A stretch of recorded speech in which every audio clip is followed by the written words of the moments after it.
I arrived at Romano's, an upscale Italian restaurant, expecting to celebrate my parents' 30th wedding anniversary. Instead, I found empty plates, satisfied faces, and my mother casually announcing I was late and needed to cover the $200 bill. My sister Jessica smirked about me being clueless as always. The invitation had specifically stated 7:30, but they'd clearly planned to finish eating before I arrived. Standing there with the leather check folder thrust into my hands, I realized this wasn't an oversight. It was deliberate manipulation disguised as family celebration. My name is Lydia, and at 32, I thought I understood my family's dynamics. But standing in Romano's elegant dining room, surrounded by crystal chandeliers and the gentle clink of expensive silverware, I felt like a stranger witnessing someone else's nightmare. The text invitation had arrived 3 days earlier from Jessica.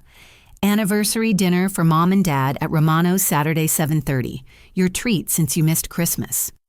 I'd been puzzled about missing Christmas since I'd worked a double shift at Sacred Heart Hospital, where I'm a registered nurse, but had sent a generous gift card worth $150.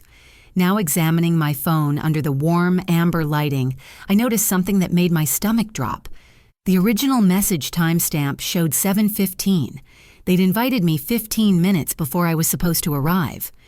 My mother, Patricia, sat regally in the burgundy velvet booth wearing an expensive new silk blouse I didn't recognize. The fabric caught the light beautifully, probably costing more than my weekly groceries. She dabbed her lips with the cloth napkin, explaining they'd gotten hungry and couldn't wait. Her tone carried that familiar, condescending sweetness that always made me feel like a disappointing child. "Sweetheart, you know how your father gets when his blood sugar drops," she said, gesturing toward my dad with perfectly manicured nails. "We simply had to order. The osso buco was divine, and the sommelier recommended the most wonderful Barolo. 2 bottles, actually." My father, George, sat hunched in his navy blazer, avoiding eye contact, while Patricia detailed their culinary adventure. His silver hair was freshly trimmed, and I noticed his new leather shoes, Italian expensive looking. These weren't the penny-pinching parents who'd been calling me about tight finances for months. Jessica lounged beside them, scrolling through her phone with diamond-studded fingernails, dressed in what looked like a designer sweater, despite claiming to be broke last month. She held her device up, angling for the perfect selfie against the restaurant's elegant backdrop. "This lighting is perfect for my Instagram," she murmured, completely ignoring the tension radiating from my direction. "My followers love when I post from upscale places." The waiter, a young man with kind eyes and the name tag, Marcus, approached our table hesitantly. His professional smile couldn't hide his discomfort with the situation. I started to reach for my credit card muscle memory from years of family gatherings where I somehow always ended up paying, when a whispered conversation at the table made me freeze. "She fell for it again," Patricia murmured to George, thinking I couldn't hear over the restaurant's ambient noise. "Just like Brandon's graduation dinner last year." The memory hit me like ice water coursing through my veins. Brandon's graduation celebration. They'd pulled the exact same trick. I'd arrived at the steakhouse expecting to celebrate my younger brother's achievement, only to find empty plates and a $300 bill. They'd claimed I'd agreed to pay when I'd only agreed to attend. I'd been so proud of Brandon, so happy to celebrate his success, that I'd paid without question. But this wasn't the first time, was it? My mind raced backward through family gatherings, birthday celebrations, holiday meals. How many times had I arrived to find myself the designated payer for events I'd never agreed to fund? Marcus shifted nervously, pen poised over his notepad. "Will you be ordering anything this evening, miss?" I looked at the check folder in my hands, then at my family's expectant faces. Patricia's smile held that familiar edge of impatience. Jessica had stopped taking photos and was watching me with barely concealed amusement. George continued staring at his empty wine glass as if it held the secrets of the universe. "Actually," I said, slowly setting the check folder back on the table, "I think I need a moment to process this." Patricia's smile flickered. "Process what, dear? It's just dinner. You're being dramatic." But I wasn't being dramatic. For the first time in my 32 years, I was being smart. Instead of immediately reaching for my wallet like a trained seal, I slid into the empty chair across from my parents and folded my hands on the white tablecloth. The sudden change in my behavior sent ripples of confusion across their faces. "Marcus," I said to the hovering waiter, "could I please have a coffee? And could you tell me a bit about Romano's? I've never been here before." Patricia's perfectly penciled eyebrows drew together. "Lydia, what are you doing? We need to settle the bill and get going. Your father has an early tea time tomorrow." I ignored her maintaining eye contact with Marcus instead. He seemed relieved to have a normal customer interaction and brightened considerably. "Oh, Romano's has been serving authentic Italian cuisine for over 20 years, he said enthusiastically. "We're known for our house-made pasta and extensive wine selection. Many families consider us their special occasion destination." "How wonderful," I replied, genuinely interested now. "Do you get many regular customers?" "Absolutely. We have several families who've been coming here for years. They become like extended family to us." Jessica checked her phone and sighed dramatically. "Seriously, Lydia, we're not here for the restaurant's life story. I have yoga class in an hour." But I was just getting started.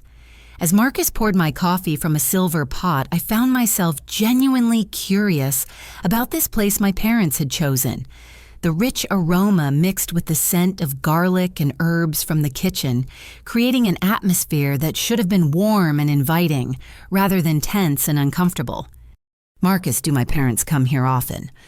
The young waiter's expression shifted slightly, professional caution replacing his earlier enthusiasm. "Well, I wouldn't want to discuss other customers' dining habits."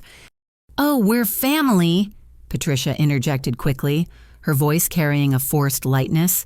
"Of course you can tell her we're regulars." Marcus glanced between us, clearly uncomfortable. "Yes, the Thompson family dines with us fairly regularly. Always a pleasure to serve." Something in his tone suggested there was more to that story, but I filed it away for later. My mind was still reeling from the realization that my parents weren't the struggling retirees they'd been portraying. The math didn't add up. If they were regular customers at a restaurant where dinner for two easily ran over $200, where was this financial hardship they'd been claiming? Regular customers must appreciate consistency in service. I continued stirring cream into my coffee. I bet they become quite comfortable with the staff. "Oh yes," Marcus replied, warming to the topic again. "Some customers even settle their bills the same way each visit. Your parents, for instance, always pay in cash and tip very generously." The coffee cup froze halfway to my lips. Cash.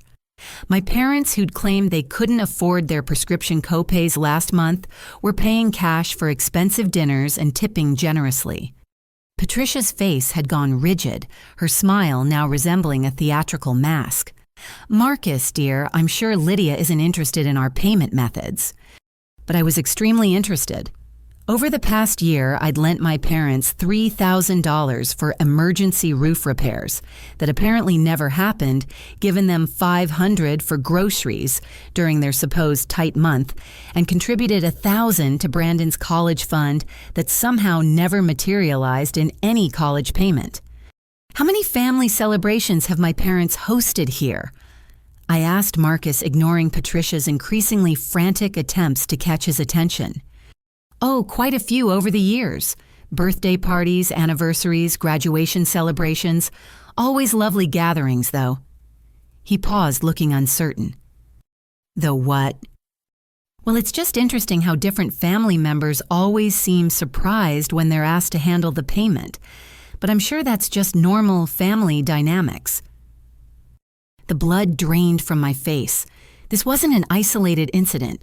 This was a pattern, a system, a carefully orchestrated scheme. George finally spoke up, his voice barely above a whisper.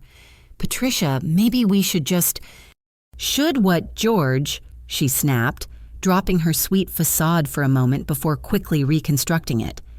"Should what Lydia's being ridiculous, all this fuss over a simple dinner bill." But it wasn't simple, was it? My parents weren't broke. They were regulars at an upscale restaurant paying cash and tipping well.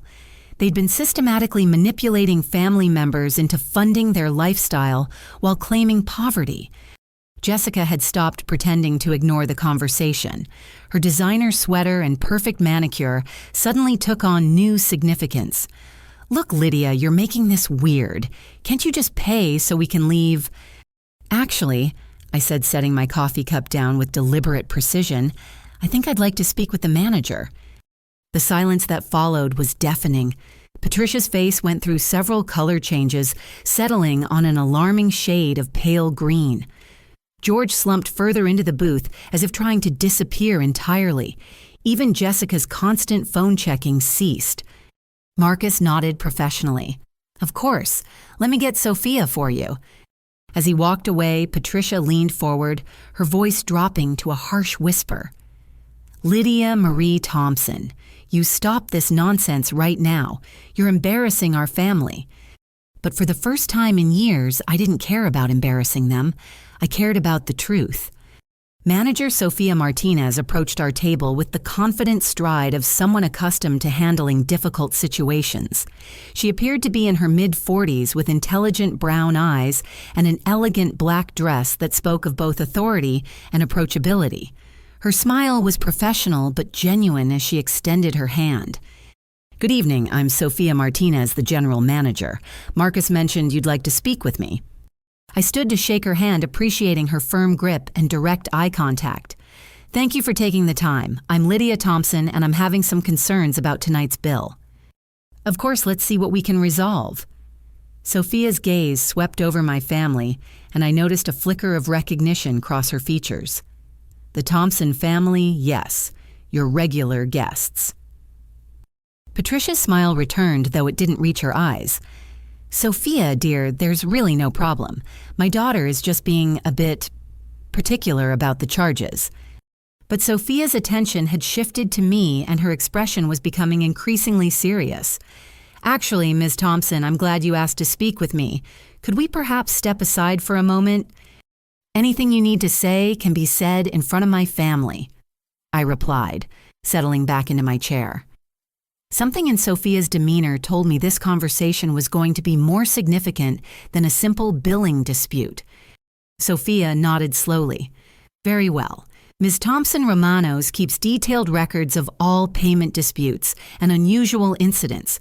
Over the past 8 months, we've had several concerning situations involving the Thompson family." The temperature at our table seemed to drop 10 degrees. Jessica's phone slipped from her suddenly nerveless fingers, clattering onto the white tablecloth. George's face had gone from pale to ashen.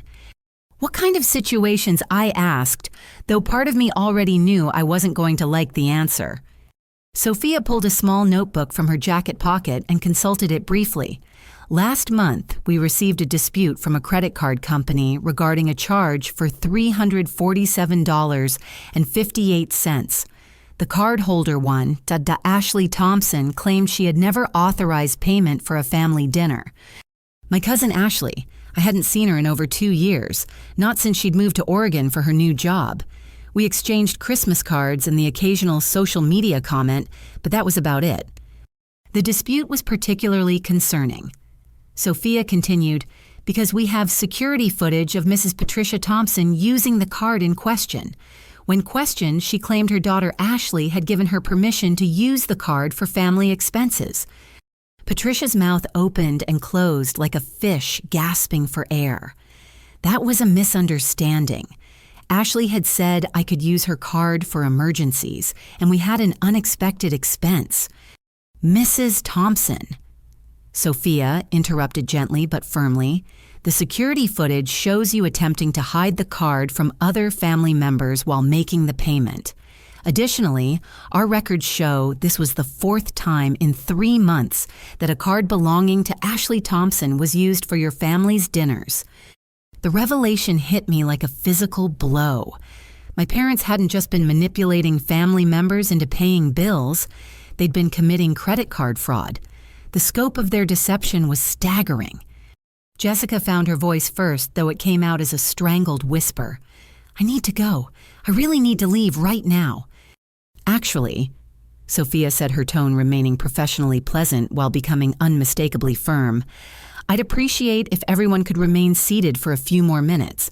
This is quite serious, and I believe Ms. Lydia Thompson deserves to hear the full extent of what we've documented."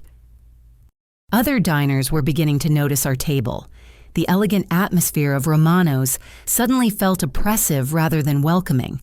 I could hear the gentle classical music playing overhead, the quiet conversations from surrounding tables, the clink of silverware. All of it seeming surreal against the backdrop of my family's apparent criminal activity. "How many other incidents have there been?" I asked, dreading the answer but needing to know. Sophia consulted her notebook again. 6 documented incidents over 8 months. Different credit cards, different family members' names, but always the same pattern. The Thompson family would dine here, enjoy expensive meals with wine pairings, and then someone would attempt to pay with a card that didn't belong to them. George finally broke his silence, his voice cracking with emotion. "Sophia, please, there's been a terrible misunderstanding. We never meant for any of this to—" "Mr. Thompson," Sophia said kindly but firmly, "I'm afraid the security footage and documentation don't support claims of misunderstanding. What they show is a deliberate pattern of fraudulent activity." Patricia stood abruptly, her chair scraping against the hardwood floor. "This is ridiculous. We're leaving. George, get your jacket." "Actually," Sophia said, reaching for something in her other pocket, "I have some additional information that I think Ms. Lydia Thompson needs to see. It concerns credit cards opened in her name." The world seemed to tilt on its axis. Credit cards in my name, I'd been meticulously careful about my credit since nursing school, checking my reports regularly and maintaining excellent scores for my mortgage application last year. "That's impossible," I said, though my voice sounded strange and distant to my own ears. "I haven't opened any new credit accounts." Sophia's expression was genuinely sympathetic now. "I'm very sorry to have to tell you this, but our payment processing system flagged 2 cards used here in the past 3 months. Both were issued in your name, but the billing addresses don't match what we have on file for you as tonight's guest." My hands were shaking as I pulled out my phone and opened my banking app. I navigated to my credit monitoring service, entering my password with trembling fingers. The page loaded, and there they were. 2 credit cards I'd never applied for, both with substantial balances. The first showed charges at Romano's high-end department stores, jewelry shops, and luxury goods retailers. The second showed cash advances totaling over $8,000, all taken from ATMs within 5 miles of my parents' neighborhood. I started, but my voice failed me completely. Patricia had sat back down, but her face was a mask of rage rather than shame. "Lydia, you're being dramatic. Those cards were opened during your medical emergency last year when you were unconscious. We had power of attorney." "I was never unconscious," I said quietly. "I had outpatient surgery for my appendix. I was home the same day." The lies were unraveling faster than she could construct new ones, and everyone at the table knew it. Sophia reached into her jacket again and withdrew a manila folder that looked official and ominous. "Ms. Thompson, I need to share some additional information with you. Our restaurant began investigating these incidents 3 months ago when our credit card processor noticed unusual patterns in payments associated with your family's name." She opened the folder and spread several documents across the table. Bank statements, credit applications, copies of identification documents, a paper trail that painted a picture of systematic identity theft that made my stomach lurch. "These are copies of the credit applications filed in your name," Sophia explained, pointing to forms I'd never seen before. "The signature appears to be yours, but the address listed is your parents' previous apartment on Maple Street, not your current residence." I studied the documents with growing horror. Someone had perfectly forged my signature, used my social security number, and provided enough personal information to successfully open 2 high-limit credit cards. The application showed an annual income double what I actually earned and employment at a hospital where I'd never worked. "How is this possible?" I whispered, though I was beginning to understand exactly how it was possible. Patricia's defensive anger was escalating to fury. Lydia, you signed those applications yourself. You were having financial difficulties after your surgery. Remember, you asked us to help you apply for emergency credit. The gaslighting was so blatant, so audacious, that I almost laughed. I was never having financial difficulties. I have excellent insurance through the hospital, and my surgery cost me exactly $50 in copays. George was staring at his hands as if they belonged to someone else. His wedding ring, I noticed for the first time, was new, a thick gold band that replaced the simple silver one he'd worn for 30 years. Sophia, I said, my nursing training helping me maintain composure despite my emotional turmoil. What exactly has your investigation uncovered? Sophia's expression was grim as she turned to another section of the folder. Credit card fraud, identity theft, and what appears to be a systematic scheme targeting multiple family members. We've documented charges on cards belonging to Ashley Thompson in Oregon, Brandon Thompson, who I believe is your brother, and an elderly woman named Dorothy Thompson. My grandmother. They'd been stealing from my 87-year-old grandmother who lived on Social Security and a small pension. The rage that swept through me was unlike anything I'd ever experienced. It started as heat in my chest and spread outward until my entire body was trembling with fury. These weren't desperate people making poor choices. These were predators systematically victimizing their own family members. Grandma Dorothy. I asked, my voice deadly quiet. The charges on her card were particularly concerning. Sophia continued. Large cash advances, expensive purchases, premium gasoline, all indicating someone else was using her card regularly. When we attempted to contact her about the disputed charges, she was confused and frightened, claiming she never ate at restaurants anymore because she couldn't afford them. Jessica had gone completely silent, her earlier bravado replaced by what looked like genuine terror. Her designer sweater and perfect manicure suddenly seemed like evidence rather than fashion choices. Patricia stood again this time, grabbing her purse with shaking hands. This is harassment. We're being harassed by our own daughter and some restaurant manager who doesn't understand family dynamics. Mrs. Thompson, Sophia said firmly, please sit down. I need to inform you that Romanos has been cooperating with local law enforcement regarding these incidents. Detective Maria Santos from the Financial Crimes Division has been reviewing our documentation. The color drained from Patricia's face so rapidly, I was genuinely concerned she might faint. George let out a sound that was somewhere between a gasp and a sob. You called the police, Jessica whispered. We had no choice, Sophia explained. Credit card fraud involving elderly victims is a felony in this state. When we realized the pattern included an 87-year-old woman, we were legally obligated to report it. I was still staring at the forged credit applications, trying to process the scope of my parents' betrayal. They hadn't just stolen money. They'd stolen my identity, my grandmother's security, my siblings' trust. They'd turned family love into a criminal enterprise. How long has this been going on? I asked. Sophia consulted her notes again. Based on the credit card activity, we can track approximately 18 months. But Detective Santos believes it may have been happening much longer using different methods. Patricia made one final attempt at control, turning to me with tears in her eyes that looked genuine for the first time all evening. Lydia, sweetheart, you don't understand the pressure we've been under. Your father lost his pension when his company went bankrupt and I had medical bills from my back surgery. We were going to pay everything back, I swear. We just needed time to get back on our feet. But I knew she was lying. George's company hadn't gone bankrupt. He'd retired with full benefits 3 years ago. Patricia had never had back surgery. She'd had minor arthroscopic work on her knee that was fully covered by their excellent retiree insurance. Even her tears were calculated, designed to manipulate my emotions and deflect from the criminal reality of what they'd done. Sophia. I said, surprising myself with how steady my voice sounded.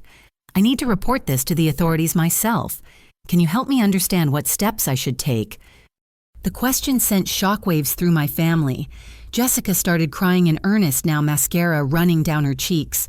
George buried his face in his hands. Patricia's tears dried up, instantly replaced by cold calculation. "If you do this, Lydia," she said in a voice I'd never heard before, "you'll destroy this family forever. Is that what you want, to see your parents in prison, to tear apart everything we've built?" For the first time in my 32 years, I looked at my mother and saw her clearly.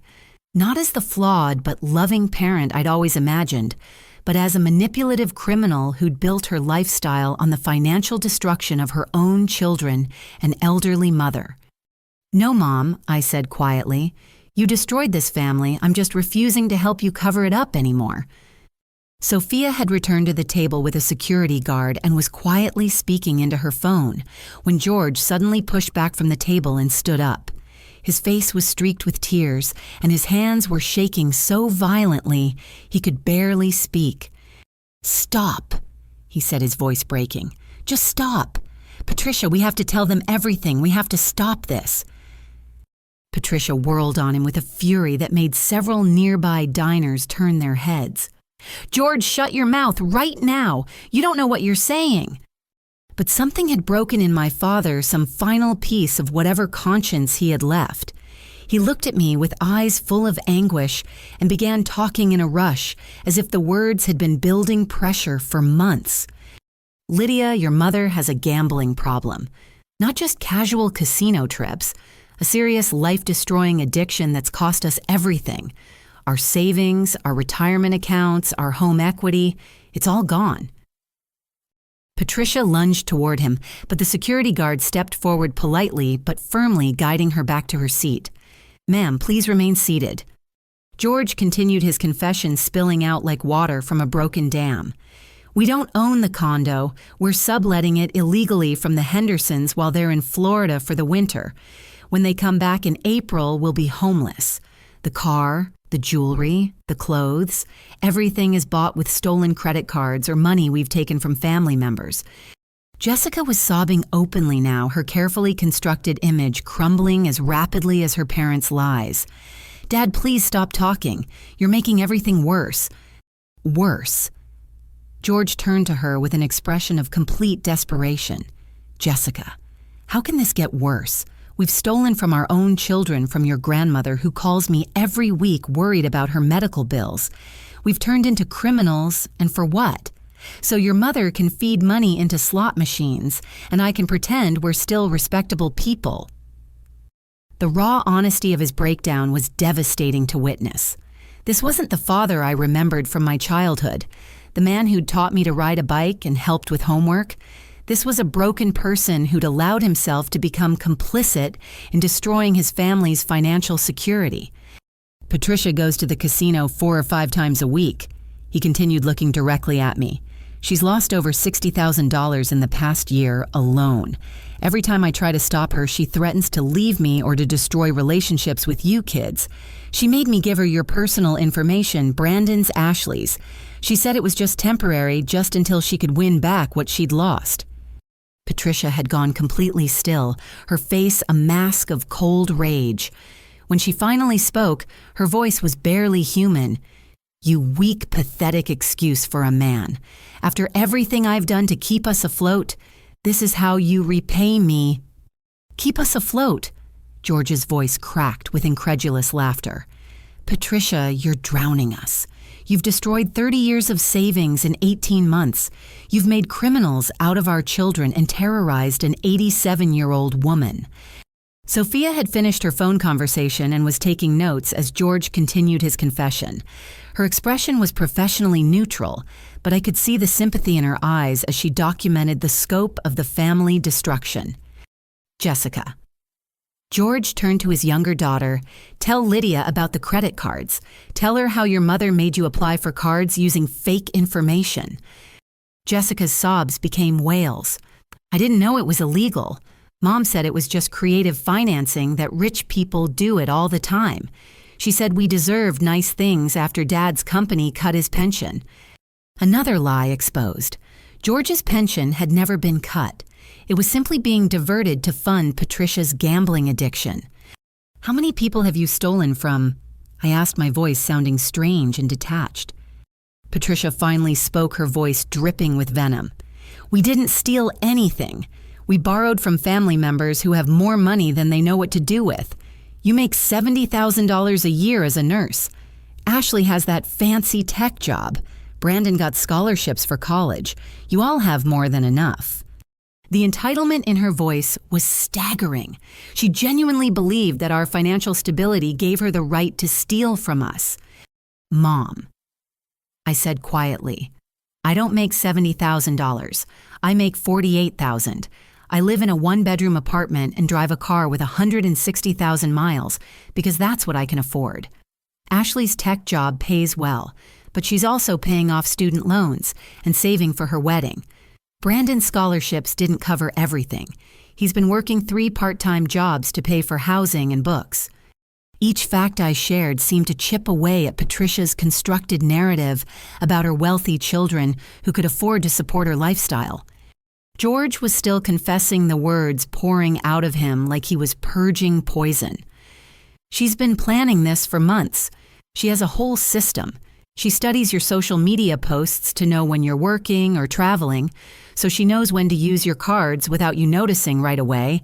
She keeps track of everyone's schedules, your pay periods, even your relationships, so she knows who might question sudden expenses.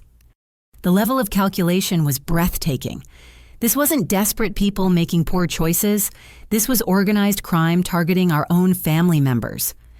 Patricia even researched identity theft techniques online. George continued.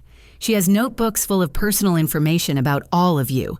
Social security numbers, mother's maiden names, first pet names, all the security questions banks ask. She's been collecting this information for years, claiming it was for emergency contacts or family records. Sophia looked up from her note-taking. Mr. Thompson, I need to inform you that Detective Santos is on her way here. She'll need to take formal statements from everyone. The mention of police made Patricia suddenly spring back to life. You cannot be serious. We're talking about family financial arrangements, not some criminal conspiracy. But her protests were hollow now. George's confession had stripped away every layer of deception and manipulation, leaving only the stark reality of what they'd done. Lydia. Patricia turned to me one final time, her voice taking on that familiar manipulative sweetness. You're a smart girl. You know that sending your parents to prison won't help anyone. Think about your reputation at the hospital. Think about what this will do to your career prospects. Medical professionals can't have criminal families. It was her final card, the threat she thought would trump everything else. But instead of fear, I felt only a profound sense of liberation. Actually, Mom, I said, standing up and facing her directly, medical professionals have an ethical obligation to report financial abuse, especially when it involves elderly victims. As a registered nurse, I'm required by law to report suspected abuse of vulnerable adults. I've already contacted Adult Protective Services about Grandma Dorothy. The silence that followed was absolute. Even the background noise of the restaurant seemed to fade away as the full implications of my words sank in. Patricia's face cycled through several emotions: shock, rage, calculation, and finally something that looked almost like respect. For the first time in my life, she was looking at me as an adversary rather than a victim. You have no idea what you've just done, she said quietly. Yes, I do, I replied. I've just stopped being your victim. What happened next was so unexpected that it took everyone at the table several seconds to process it. I calmly pulled out my phone, opened the voice recorder app, and set it on the table where everyone could see it clearly. I need to inform everyone that I've been recording this conversation since Sophia arrived. I said, my voice steady despite the adrenaline coursing through my system. Everything you've said in the past 30 minutes has been documented. The impact was immediate and devastating. Patricia's face went through a series of expressions that would have been comical if the situation weren't so serious. Jessica gasped audibly, her hand flying to her mouth. George simply nodded as if he'd expected this development. Additionally, I continued pulling up my text messages. I've been in contact with Ashley and Brandon throughout this conversation. They're both checking their credit reports right now and have been advised to contact the fraud departments of their banks. Patricia lunged for my phone, but Sophia's security guard stepped forward again. "Ma'am, please don't touch other people's property." My phone buzzed with incoming messages. I glanced at the screen and felt a mixture of vindication and sadness as I read Ashley's response. "Lydia, I found 4 cards I never opened. 2 are maxed out. I'm calling the police right now." Brandon's message was shorter, but equally devastating. "Holy crap. Someone's been using my information to get cash advances. How did you know?" "Sophia," I said, looking up at the manager who had become an unexpected ally. "As a registered nurse, I'm mandated to report suspected financial abuse of elderly or vulnerable adults. I've already contacted Adult Protective Services regarding my grandmother, and I've filed a report with the FBI's Internet Crime Complaint Center regarding the identity theft." The professional terminology seemed to hit Patricia like physical blows. This wasn't family drama anymore. This was federal law enforcement territory. "You called the FBI," Jessica whispered, her voice barely audible. Identity theft across state lines involving elderly victims is a federal crime. I explained, drawing on knowledge I'd gained during my hospital's financial security training. When I realized they'd been stealing from Ashley in Oregon and Grandma Dorothy, it became a matter for federal authorities. Sophia nodded approvingly. Detective Santos mentioned that federal agents might become involved due to the multi-state nature of the crimes. She should be arriving shortly. Patricia made one final desperate play, her voice taking on tones of maternal authority that had controlled our family for decades. "Lydia Marie Thompson, you stop this nonsense immediately. You're going to destroy your father's health with all this stress. Think about what you're doing to our family name, our reputation in the community." But her words had no power over me anymore. The spell of family loyalty that had kept me compliant for 32 years was broken. "Our family name," I replied calmly. "Mom, you've spent 18 months systematically destroying our family name. You've turned us into victims of identity theft and financial fraud. You've terrorized an elderly woman who trusts you. You've made criminals out of your own children." George was crying openly now, but there was something like relief in his tears. "Lydia, I need you to know that I never wanted any of this. I should have stopped her months ago, but I was scared and weak, and I thought maybe she could control it." "Dad," I said gently, "addiction doesn't work that way, and enabling someone's addiction by helping them commit crimes isn't love. It's just making everything worse." Jessica had stopped crying and was staring at her mother with an expression I'd never seen before, a mixture of fear and disgust. "Mom, you told me the credit card thing was normal. You said all families help each other with creative financing." "All families do help each other." Patricia snapped, her mask slipping completely now. "That's what family means, supporting each other when times are tough. You ungrateful children have no idea what your father and I sacrificed for you." "What you sacrificed?" The words came out louder than I'd intended, causing several nearby tables to look our way. "You've stolen our identities, destroyed our credit, and made us accomplices to fraud. What exactly did you sacrifice besides your integrity?" My phone buzzed again. This time it was a call from a number I didn't recognize with a local area code. I answered it cautiously. "Lydia Thompson. This is Detective Maria Santos with the Financial Crimes Unit. I'm pulling into Romano's parking lot right now. Sofia Martinez asked me to call when I arrived." "Yes, Detective, we're still here." "Good. I need everyone to remain exactly where they are. This is now an active investigation scene." I hung up and looked around the table at my family. Patricia was calculating her next move with the desperate intensity of a cornered animal. George was resigned to whatever consequences awaited him.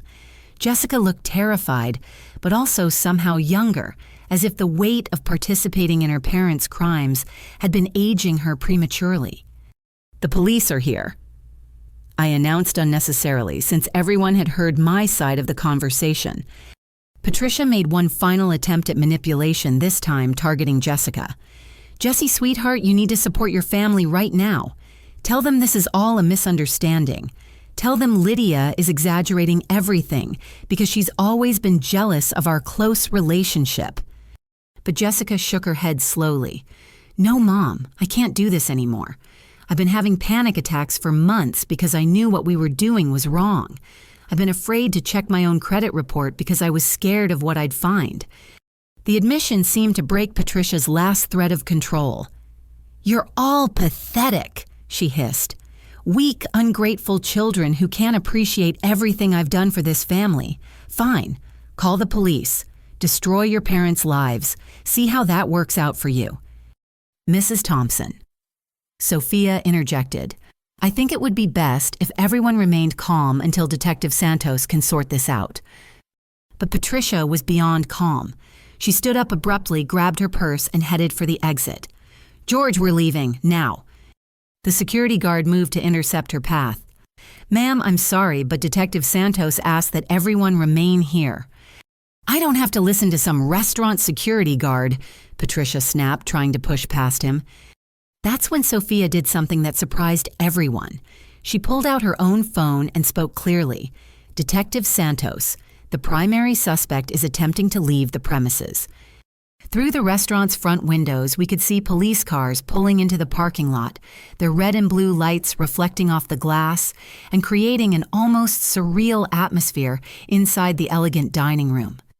Patricia stood frozen by the exit, finally understanding that she had no escape routes left. When she turned back toward our table, her face held an expression of pure hatred directed squarely at me. "You did this," she said quietly. "You destroyed your own family." "No, Mom." I replied, feeling a strange sense of peace settle over me. "I saved it." 3 months later, I found myself back at Romano's, but this time, the atmosphere couldn't have been more different. I was sitting in the same booth where my family's criminal enterprise had been exposed, but tonight I was surrounded by people who actually cared about me. My brother Brandon, my cousin Ashley, and our grandmother Dorothy, who had insisted on making the trip from her assisted living facility to celebrate what she called justice being served. The aftermath had been swift and comprehensive. Patricia received 18 months in federal prison for identity theft, credit card fraud, and elder abuse.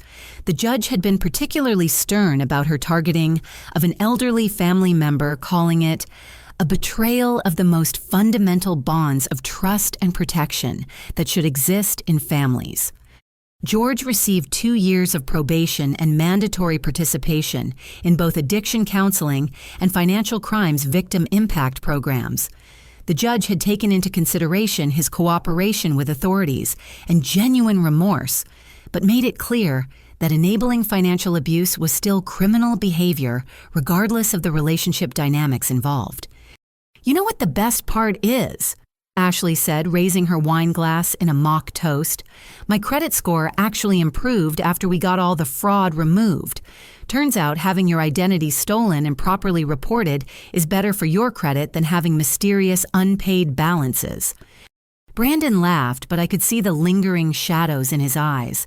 Discovering that your parents have been systematically stealing from you changes something fundamental about how you view the world. "I still check my credit report twice a week," he admitted. "Dr. Peterson says the hypervigilance will fade with time, but right now I feel like I need to monitor everything constantly." Our grandmother, despite being 87 and the victim of the most serious crimes, had shown remarkable resilience throughout the legal proceedings. "At my age," she said pragmatically, "you learn that people are capable of surprising you in both directions. I'm just grateful I have grandchildren who care enough to protect me." Jessica had taken a very different path than the rest of us. She'd entered therapy immediately after that night at Romano's and had been working with a counselor who specialized in family trauma and manipulation. She'd testified for the prosecution in exchange for immunity, providing detailed information about the scope of Patricia's criminal activities. "She called me last week," Brandon said quietly. Jessica, I mean. She's moved to Colorado and is working at a nonprofit that helps fraud victims navigate the recovery process. She said helping other people who've been through similar situations is the only way she can make sense of what happened. I understood that impulse. My own healing process had involved becoming more active in financial literacy education at the hospital. I'd started teaching workshops for medical staff about recognizing and reporting financial abuse of elderly patients, using our family's story as a case study in how manipulation can happen even in seemingly loving relationships. Sophia Martinez approached our table carrying a small wrapped box and wearing the same professional smile that had become so significant in my life 3 months ago. "Lydia, I hope you don't mind the interruption. I wanted to give you something." Inside the box was a beautiful crystal paperweight engraved with the words, "Truth requires courage, and courage creates change." Sophia explained that Romanos had started an annual award for customers who demonstrated extraordinary courage in difficult circumstances, and I was their first recipient. "What you did that night," Sophia said, sitting down briefly to join our conversation, "probably prevented your parents from victimizing other family members for years to come. Detective Santos told me that Patricia had detailed plans to target your extended family members, aunts, uncles, even family friends. The thought of how far the damage could have spread if I hadn't found the courage to speak up was sobering. My decision to record the conversation and contact authorities had probably saved thousands of dollars and protected multiple people from the trauma my immediate family had experienced." "Have you heard anything about Patricia?" Ashley asked hesitantly. "I mean, I know she's in prison, but is she getting any help for the gambling addiction?" I nodded, having received updates through the Victim Services Coordinator. "She's required to participate in addiction counseling as part of her sentence. I don't know if she's genuinely engaging with the process, but at least she can't hurt anyone else right now." The conversation reminded me of something I'd learned during this whole ordeal, that setting boundaries with family members isn't betrayal. It's actually the most loving thing you can do. Enabling destructive behavior doesn't help anyone, least of all the person engaged in that behavior. Grandma Dorothy reached across the table and squeezed my hand with her surprisingly strong grip. "Lydia, I need you to know something. What your parents did was terrible, but it taught me something important about the kind of person you are. When you found out what was happening, you didn't worry about protecting the family reputation or avoiding conflict. You worried about protecting the actual family members who were being hurt." Her words brought tears to my eyes, but they were tears of healing rather than pain. For 32 years, I'd confused loyalty with compliance, love with enabling. Learning to distinguish between those concepts had been painful but ultimately liberating. Brandon raised his glass again, this time for a real toast. "To Lydia, who taught us that sometimes the most loving thing you can do is refuse to let someone destroy themselves and everyone around them." As we clinked glasses, I reflected on the most important lesson I'd learned from this experience. Family love doesn't mean accepting abuse, enabling destructive behavior, or sacrificing your own well-being to protect someone else's feelings. Real love sometimes means setting firm boundaries and allowing people to face the consequences of their choices. The legal proceedings had been difficult and emotionally draining, but they'd also provided something invaluable: closure. Patricia's crimes hadn't been family dysfunction or complicated relationship dynamics. They'd been crimes with clear victims and clear perpetrators, and treating them as such had allowed everyone involved to begin genuine healing. Marcus, our waiter from that fateful night 3 months ago, stopped by our table to refill our water glasses. He'd testified as a witness in the case and had become something of a friend during the legal process. "You know," he said, "I've been working in restaurants for 8 years and I've seen a lot of family drama, but I've never seen someone handle a crisis with as much grace and strength as you did that night. You changed my perspective on what courage looks like." As the evening wound down and we prepared to leave, I realized that Romanos would always hold a special place in my life. Not because of the trauma that had been exposed here, but because it was where I'd finally found the strength to protect my family by refusing to enable its destruction. Walking out into the cool evening air surrounded by people who genuinely loved and supported me, I felt a profound sense of gratitude, not for the pain we'd all endured, but for the opportunity to learn what real family relationships could look like when they're built on honesty, respect, and genuine care for each other's well-being. The most important truth I discovered was that you can't love someone into changing destructive behavior, but you can love them enough to stop participating in their destruction. Sometimes the most courageous thing you can do is simply refuse to be a victim anymore. 3 months ago, I'd walked into Romano's as someone who confused compliance with love and enabling with loyalty. I walked out tonight as someone who understood that protecting yourself and others from harm isn't selfish. It's essential. And that understanding had given me something more valuable than any amount of money Patricia could have stolen: the knowledge that I had the strength to stand up for what was right, even when it was difficult, even when it hurt, even when it meant disappointing people I loved. That strength would serve me well for the rest of my life, in relationships in my career, and in any future challenges I might face. Because now I knew that courage isn't the absence of fear. It's doing what's right despite the fear. Before we said our goodbyes in the parking lot, I wanted to ask all of you something that I've been thinking about a lot lately. Have you ever been in a situation where you had to choose between keeping peace and doing what was right?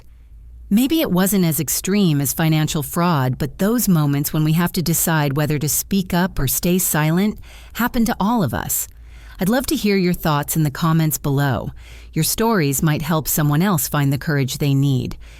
If this story resonated with you, please take a moment to like this video and subscribe to the channel. Sharing these experiences helps create a community where people feel less alone when facing difficult family situations. And please share this video with anyone who might benefit from hearing that it's okay to set boundaries, even with family members. Thank you for listening to my story and for being part of a community that believes in supporting each other through life's challenges.